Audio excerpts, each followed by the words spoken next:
سندھ میں 1 جون سے اسکول نہیں کھلیں گے، پہلی سے 8ویں جماعت کے طلباء کو پروموٹ کرنے کا فیصلہ، 9ویں سے 12ویں جماعت تک امتحانات سے متعلق فیصلہ کل کیا جائے گا۔ وزیر تعلیم سندھ سعید غنی کہتے ہیں کہ پروموشن گزشتہ سال یا گزشتہ امتحانات کی کارکردگی کی بنیاد پر ہوگی۔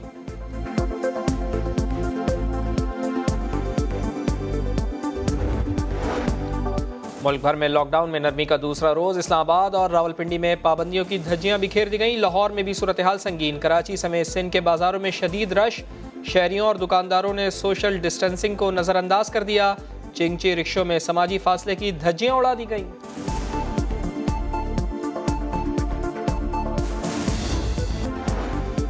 شاہ محمود قریشی کی آنکھ میں پیپلز پارٹی کے خلاف تعصب ہے، ترجمان سندھ حکومت مرتضی وہاب کی تنقید، کہا پی ٹی آئی کے وزیر الزامات لگاتے ہیں، خود کیا کرتے ہیں بتاتے نہیں، ملک بھر کے مریض سندھ کے اسپتالوں سے علاج کراتے ہیں، آپ 7 سال سے کے پی میں ہیں، کوئی ایک ادارہ سندھ جیسا بتا دیں۔ N95 سوٹس ہر چیز جو ہم نے سندھ کو دی ہے، اور مختصر یہ کہوں گا آپ کی آبادی کے تناسب سے زیادہ دی ہے۔ یہ ماتم کر دینا کہ ہائے سندھ کے ساتھ زیادتی، نہیں، سندھ کے ساتھ زیادتی نہ ہوئی ہے نہ انشاءاللہ ہوگی، کیونکہ سندھ ہمارا ہے۔ سندھ کے ٹھیکیدار نہ بنے، یہ ہمارا ہے، تیاری کر لو، یہاں اپنا سیاسی لوہا منوائیں گے۔ وزیر خارجہ شاہ محمود قریشی کا سینٹ اجلاس میں اعلان، کہا 18ویں ترمیم کو دفن کرنا ہماری پالیسی نہیں، واضح کر دیا احساس پروگرام کو بے نظیر انکم سپورٹ پروگرام نہ سمجھا جائے۔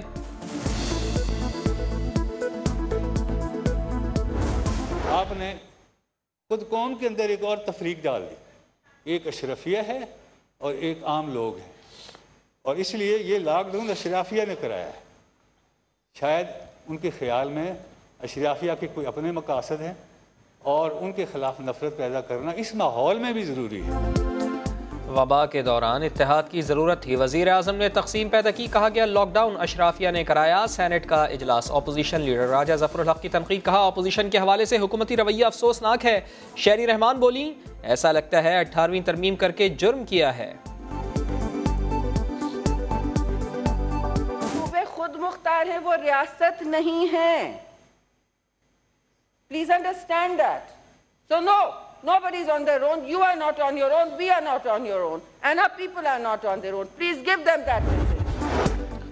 اسمبلی اجلاس میں سیاسی تقاریر وقت کا ضیاع ہے، یہ کام تو پریس کانفرنس کر کے بھی ہو سکتا تھا، اس بارے میں ڈپٹی اسپیکر کو خط لکھ دیا ہے۔ وفاقی وزیر فواد چودھری کا ٹویٹ لکھا، ایسے اجلاس کا کیا فائدہ کہ ایک ادھر سے سیاسی تقریر کرتا ہے، دوسرا ادھر سے نشتر چلاتا ہے۔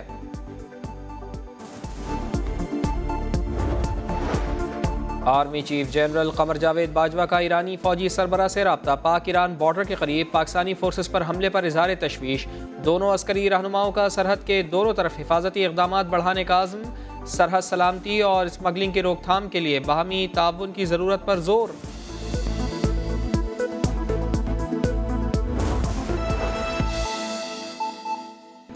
السلام علیکم، آپ دیکھ رہے ہیں سما، میں ہوں فواز زیدی اور میں ہوں ماہم زاہد۔ بلیٹن میں آپ کو دوبارہ خوش آمدید۔ سینٹ کا اجلاس جاری ہے، آئیے آپ کو براہ راست سے چلتے ہیں۔ شاہ محمود قریشی اظہار خیال کر رہے ہیں۔ پڑے گا and there is an estimate, I can't speak with authority, but there is an estimate that your remittances might go down between 20 to 23%. Now, remittances going down, exports going down, revenue collection going down, so there is a serious economic situation جس کو ہم نے بیٹھ کر اس کا مقابلہ کرنا ہے، اور اس سیریس اکنامک سچویشن میں بھی ہم نے ایک سٹیمولس دیا ہے of 1.2 trillion rupees, which is historic. Never in the history of Pakistan a stimulus of this nature has been given before. جناب والا، میں عرض کرتا ہوں راجہ صاحب نے بہت ایک اور عمدہ بات کی، and that's the difference between person who's speaking through experience and people who are here for political point scoring. آپ نے فرمایا کشمیر، آپ نے کشمیر کی طرف توجہ دلائی، اس ایوان کی، اور درست دلوائی۔ آج کشمیر کی جو صورتحال ہے جناب چیئرمین، میں آپ کی خدمت میں عرض کرنا چاہتا ہوں، and I speak as Foreign Minister of Pakistan، بہت سیریس ہے، بہت سیریس ہے۔ مقبوضہ کشمیر پہلے ہی مشکلات سے دوچار تھا، 9 مہینے وہ سیج کی کیفیت میں تھے، اور آپ کے سامنے حالات جو ان کے تھے، پابند سلاسل، لیڈرشپ اندر، انٹرنیٹ بند، کمیونیکیشن بلیک آؤٹ، سب کچھ تھا، سب کچھ تھا،